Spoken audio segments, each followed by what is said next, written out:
Big time decisions are coming as both Dickinson and Misa are crawling closer to that 9-game milestone.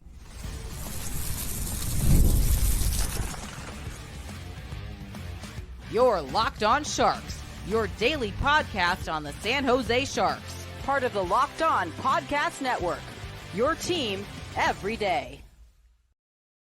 Hello, welcome to Locked On Sharks, the premier hockey podcast covering your favorite team in the Bay Area. My name is JD Young, caretaker at The Reef, also the co-host of Locked On NHL. I want to thank you for making the Locked On Sharks your first listen. Proudly part of the Locked On Network. We cover your team every day. If you want to be an everydayer, all you have to do is just follow along wherever you get podcasts. And of course, you can watch on YouTube as well. And today we're going to be discussing some of the big decisions the Sharks are going to have to make very soon, as both Sam Dickinson and Michael Misa are getting close to that 9-game threshold. And then we'll talk about the defensive logjam, what the Sharks could potentially do to try to alleviate that. So we're going to talk about both Dickinson and Misa, how they played this season, and the kind of pros and cons of sending them back to the OHL. So before we get to all that, do want to let you guys know that today's episode is brought to you by FanDuel. Download the FanDuel app now by visiting FanDuel.com and win $300 in bonus bets if your first $5 bet wins. So just as a quick reminder, this 9-game threshold, if you're new to hockey, your contract, like I know hockey contracts can be very confusing and stuff, but just as a quick refresher for everyone, players on their ELCs, when they sign them before the age of 19 or 19 and younger, they have a 9-game threshold where they can play 9 NHL games before their contract kicks in. This is called the slide rule. So players, we see this all the time. William Eklund famously is a perfect slide rule candidate, right? If you remember when William Eklund signed, after he was drafted, he signed right away. He played 9 games in the NHL before they sent him back to Europe. The following season, he played a full season in the AHL. He played 8 AHL games before sending him back, or 8 NHL games before sending him back to the AHL. Neither season he went over 9 games, and therefore his contract didn't kick in. Once you play that 10th game, your contract kicks in, and it is you cannot, the team cannot kick the contract down a year, right? And teams like to do this because it gives them more time before they have to pay said player, right? So it's a big decision for the San Jose Sharks as both Dickinson and Misa are approaching this 9-game milestone and for that 10th game.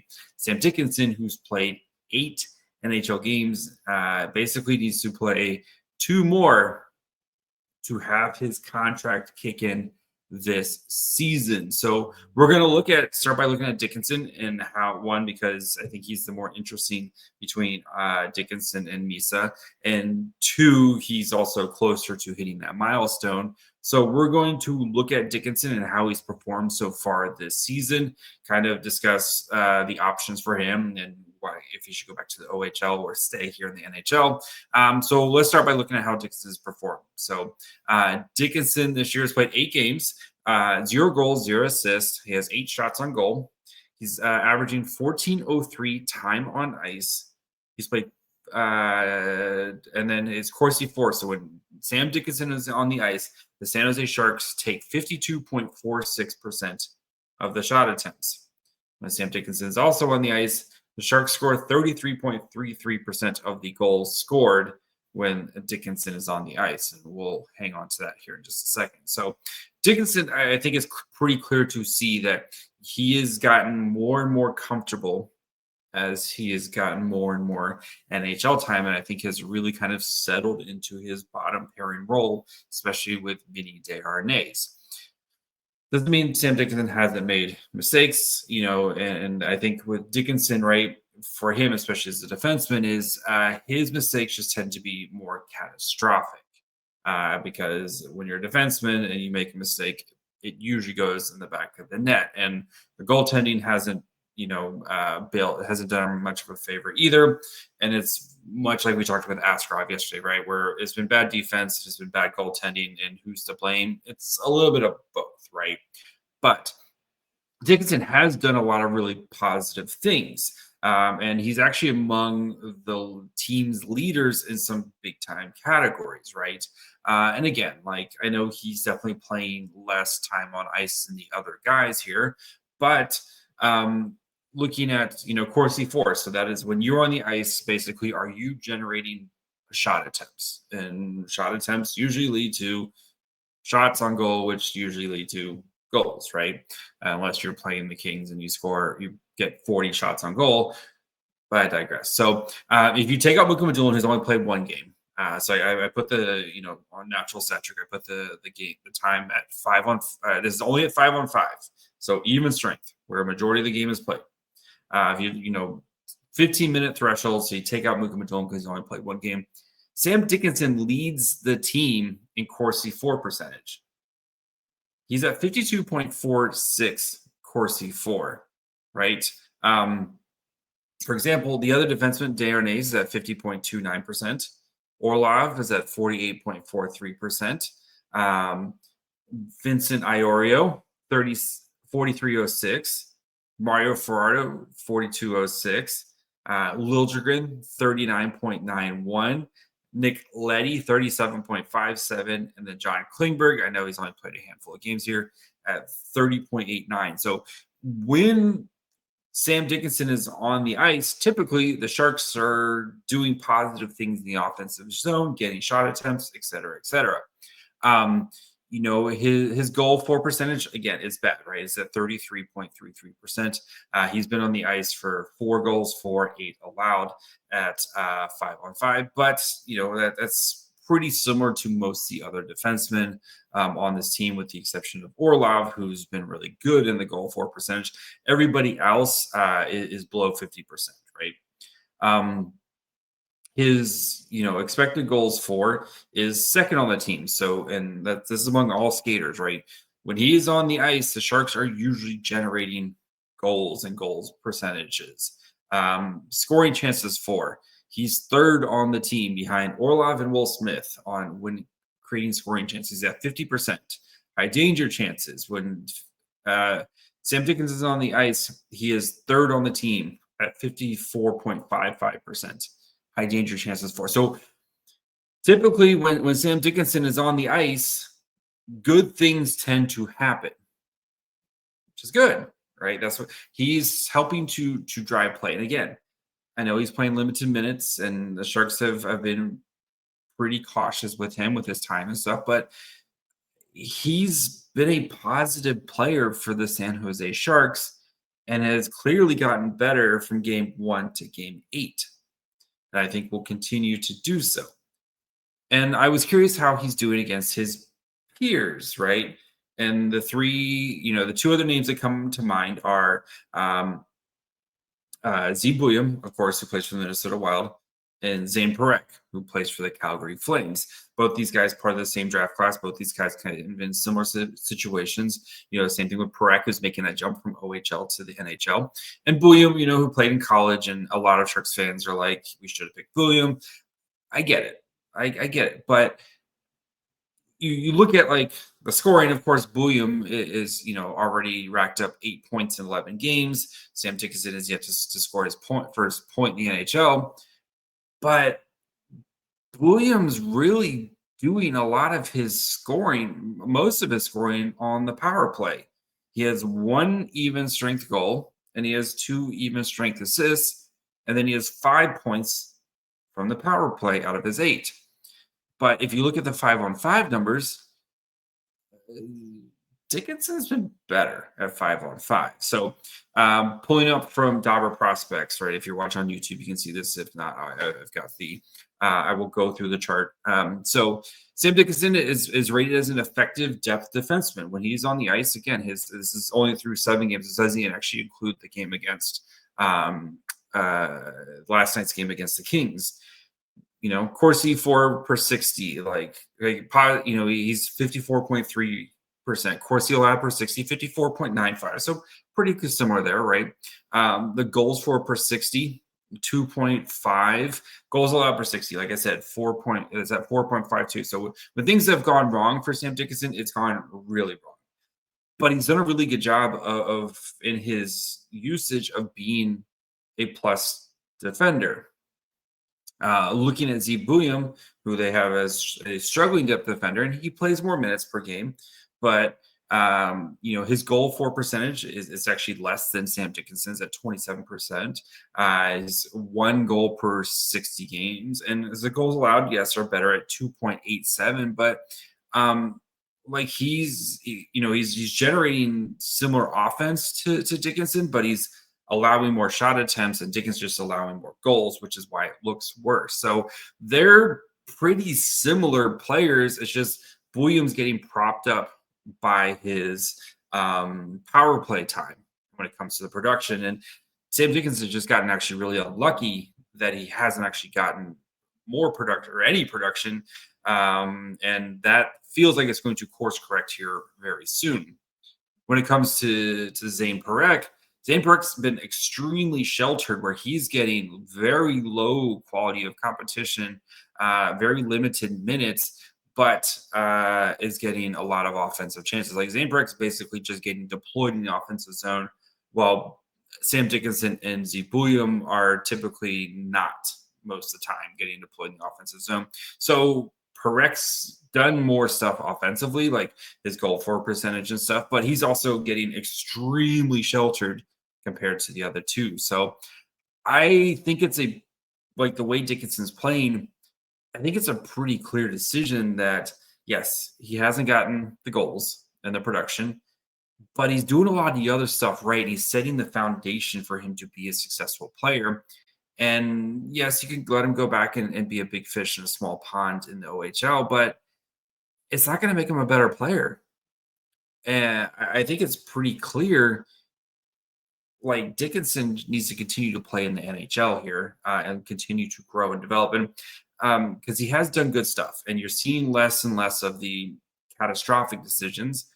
This are happening, but I truly believe the production's about ready to hit because of the way he's been playing and the way he's helping to drive offense, even in his limited role. So I know the Sharks are still on the fence here, but the way he's performing so far, I think it would be a waste of his time, honestly, to go back to the OHL. So that's where I stand with Dickinson. So we're going to talk about Michael Misa, who's even more of a clear-cut decision to just keep in the NHL. So we'll look at how Misa's been performing so far here in just 1 second. The NBA is back, and there's no better place to get in on the action than FanDuel, the official sports betting partner of the NBA. Even if you miss the start of the game or want to ride the hot hand, FanDuel has live bets on everything from who's going to score next to a fourth quarter comeback. Plus, you can even combine your live bets into a same-game parlay for a shot at a bigger payout. It keeps every game exciting, whether your team's making a late push or not.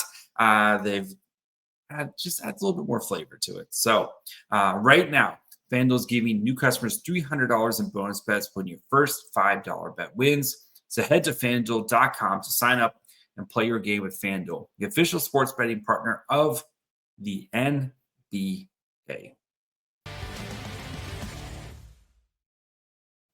All right. Before we continue with Misa, I do, of course, want to thank you for making a Locked On Sharks your first listen.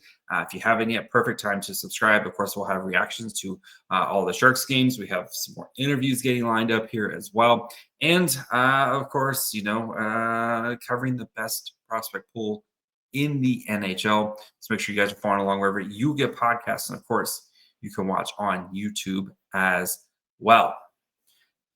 So Michael Misa, who's been a little bit slower burn for him to kind of start to get into the lineup here, and is still on the very much like the Will Smith, no back-to-back stuff like that. So hasn't gotten got a little bit more runway to hit his 9 games before the Sharks have to make a decision. But Misa is really starting to come along here. So Misa this season has played 6 games, has 1 goal, 2 assists with 12 shots on goal. 8 of those, of course, came last night's game. He's averaging 12 minutes a game. Corsi for 45.19%. Goals for 57.14%. So Misa, when it comes to the Sharks here, is also among some of the leaders when it comes to production or, kind of driving offense and such. Michael Misa is, when it comes to shot attempts, he is 8th on the Sharks, again, getting rid of Mukhamadullin. He's 8th on the Sharks. He's kind of nestled between Tyler Toffoli and Will Smith at that 45.19%. So kind of right there in the middle there. But actual shots on goal, not shots on goal. His goal for percentage, he is 2nd on the Sharks. So 57.14%. So when Misa is on the ice, the Sharks are more likely to score a goal. Only Dmitri Orlov has a higher goals for percentage. Dmitri Orlov was really settled into the Sharks. That's been my biggest takeaway. Expected goals for. So he is 5th behind Desharnais, Dickinson, Colin Graff, Jeff Skinner. Colin Graff and Jeff Skinner are both usually kind of Misa, or have been Misa's team line mates, especially Graff, right? He's at 52.32%. Again, when he is on the ice, the Sharks are usually generating positive things. Scoring chances for, he is 6th on the Sharks at 49%. Only 4 players are at 50 or higher, and that's Toffoli, Dickinson, Smith, and Orlov. High danger chances for, he is 2nd on the team when it comes to creating high danger chances percentage. Michael Misa is doing a lot of really positive things, and this is just at 5-on-5. Again, the most important stats come at 5-on-5 because that's where a majority of the game is played. So, and even looking at how Misa is performing, again, back to the Dobber prospect hockey, kind of usage chart here, he's performing as an average top 6 two-way forward. Again, the Corsi for percentage is not, it's kind of in the middle there with some of the rest of the Sharks, who are a team that constantly gets outshot. But the goals for percentage, the goal is at 6 goals for per 60. He's at 3.52 goals allowed per 60, 2.34. So he is helping you to produce a lot of quality chances here. So I think for Misa, who right now is basically we've seen him continue to kind of take some big steps here, and we've talked about it yesterday. The Sharks have been very careful with his usage and minutes and stuff, but I think it's time to enter that test your hypothesis phase and see what happens when you give him a little bit more minutes, right? And going from this 12 minutes a night, and can you get up a little bit closer to 15 minutes a night, and you just kind of see, can he continue to carry forward what we've been seeing, very positive things in such a small amount, such a small sample size. And I think that's where we are at with Misa. Is okay, you've been doing very well. What happens if we throw a little bit more on your plate here?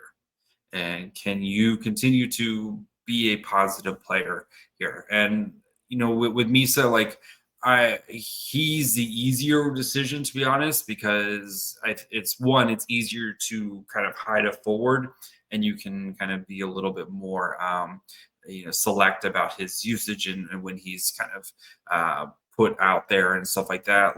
It's much easier to kind of deal with him as a forward. But he's clearly too well. I mean, both these players are clearly too good to go back to the OHL, and I know the Sharks are again, they're going to play we're still making our minds up and stuff like that, but I don't know how you can send both these players back to the OHL, because I mean, Misa scored 134 points in the OHL last year. What's he going to do this year if he goes back?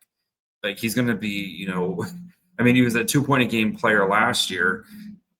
what's he gonna do like in his time here? Like it's just gonna be a man among children here if Michael Misa goes back to the OHL. Like it's honestly just wasting the rest of his season here if he goes back. So and Dickinson, right, was the CHL defenseman of the year and has clearly like gotten better and started to get used to the NHL speed here. And again, still some of the decision making needs to be worked on, but you're seeing that get better in real time. And even, watching him in London beginning of last year was making some really dumb decisions. And then by the end of the season, like Dickinson, you saw what Dickinson could become and how he's continuing to, get his game ready to be pro ready with London. So I think it's a pretty clear, to me, it's an obvious decision that these two players are too important to the organization and the future of the organization to send them back because you need them just to get NHL games. You need them to get reps in the NHL. So if you keep them both, though, the problem is you're now going to be over your contract limit because right now, neither one of their contracts that kicked in. You're at 49 out of 50 contracts. Once both these kick in, you then are at 51 contracts and you're over your contract allotted. So the Sharks are going to have to make a decision here, and it's most likely on the blue line. So we're going to look at some potential options for the Sharks as they most likely are going to have to move somebody if they want to keep both these players around. So we're going to get to that here in just 1 second. Let's be honest, most of us can't even name all of our financial accounts, let alone what we're worth. Between 401ks, savings, investments, it's easy to lose track, and that can mean leaving money on the table. That's where Monarch comes in, an all-in-one personal finance tool that brings your entire financial life together in one clean, easy-to-use interface on your laptop or on your phone. It's great to help organize your accounts, track your spending, get a better handle on your investments without having to search spreadsheets. Spreadsheets are for nerds. Plus, you can review everything with your partner. You can see your shared goals, make better financial decisions together. And then with their visual dashboard and smart tools, it's much easier just to understand where your money's going. It's like your own personal Puckpedia. Don't let financial opportunities slip through the cracks. Use code LOCKEDONNHL at monarch.com for 50% off your first year. That's monarch.com, code LOCKEDONNHL for half off your first year. All right, before we continue, do of course want to thank you for making Locked On Sharks your first listen today. For your second listen, check out the Locked On NHL Game Night. Every game, every night until a Stanley Cup champion is crowned. Get local analysis on a national scale. Find NHL Game Night on Locked On NHL on YouTube, wherever you listen to podcasts. All right, before we continue, we talk about decisions. Shout out to the guy at Starbucks who recognized me. My wife, several of you guys have recognized me out in the wild before. It's really cool. It's really weird too. But my wife is never around when it happens. She always thinks I'm lying. She was with me today, and now she thinks I paid someone to pretend to recognize me. So anyway, sorry, that just really popped in my head for a second. The Sharks have, of course, some option or some issues here that they're going to have to decide because from practice, Shakir Mukhamadullin sounds like he's getting ready to kind of get back in the fray. Of course, Nick Leddy is put on IR, but it sounds like it's not super long term, and was also is getting back into practice as well. So the Sharks have a lot of like they're actually going to have their full complement of defensemen here because Mukhamadullin sounds ready for tomorrow, says Borsovsky. Leddy looks like he got through practice without an issue, but he's on IR and not eligible to come back until after the weekend. And then Eklund, who did miss practice today, but it was for maintenance because he played 24 minutes yesterday, will be available for tomorrow's weekend. That's thanks, Sheng. That's from him. So the Sharks have a lot of defensemen here, and again, Leddy doesn't come back until next week. But you're quickly like you got too many mouths to feed and not enough spaces for everybody. So, right. So, because you have Orlov, who's not going anywhere, and Orlov is very, kind of established himself as the Sharks' best defenseman. You have Letty, you have Klingberg, you have Ferraro, you have Liljegren, you have Darnay's, you have Mukhamadullin, you have Dickinson, and you have Iorio. You have 9 defensemen right now. And none of these guys are, other than Dickinson, and you can only send him to the OHL, none of these guys are waivers exempt. And again, you still have to get rid of at least one contract. So what do you do here? And you wonder if my theory would be that you could potentially put Vincent Iorio on waivers. If he gets claimed, he gets claimed. And then if not, once he clears waivers, you trade him back to the Washington Capitals for nothing, basically, right? Well, give us a late round pick, future considerations. It doesn't matter, right? Because it's more important for your San Jose Sharks to clear a contract than it is to get anything in return when it comes to this freaking Dodgers. So that's, I think, option number one is you try to send Iorio back to the Washington Capitals, where he came from, or you feel like, Iorio is a player that maybe has a little bit of a future with us, kind of in that Jack Thompson, kind of role as well, something like that. You could also, if you really wanted to, send one of your AHL forwards away. If it's like a guy like Shane Bowers, LaBerge, one of those type of players who, yes, it would sink for your AHL team. You could potentially trade them to another team that is looking for some AHL depth, which we've talked about a bunch of times this summer. But I think the clear path here is to try to move off a defenseman. And which defenseman is it? That's the $1 million question, right? My thing is, as long as they're not named Orlov, Dickinson, or Mukhamadullin, I don't think it really matters, to be honest. Klingberg has his no trade stuff, so he's not going anywhere right now. Of course, Ferraro and Liljegren, those are the 2 players that have been kind of most they're going to be the combination of they're going to get you the most / they're just going to get you the most in return if you do try to trade one of those guys. And both these guys, of course, are also in the last year of your deal. So the teams I would be calling if I was Mike Grier. Couple teams here to kind of keep in mind that who have really gotten crushed by injuries to start the season. One, the Carolina Panthers, who are going through it right now, injury-wise. This is a team that is without Jacob Slavin, who's arguably the best defensive defenseman in the world. So he's out. He's on IR. I think he played the first 2 games, and then that's basically it. You have K'Andre Miller, who they just acquired this offseason and gave a big-time contract to.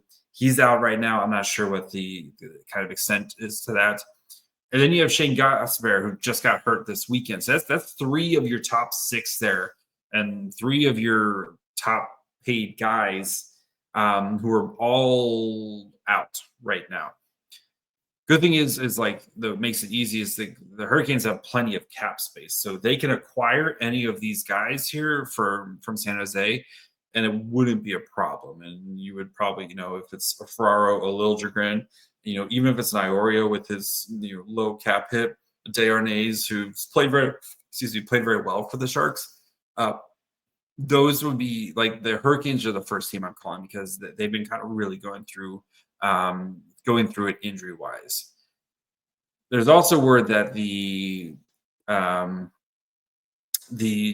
Florida Panthers are also looking for a defenseman because they are also going through it injury-wise as well.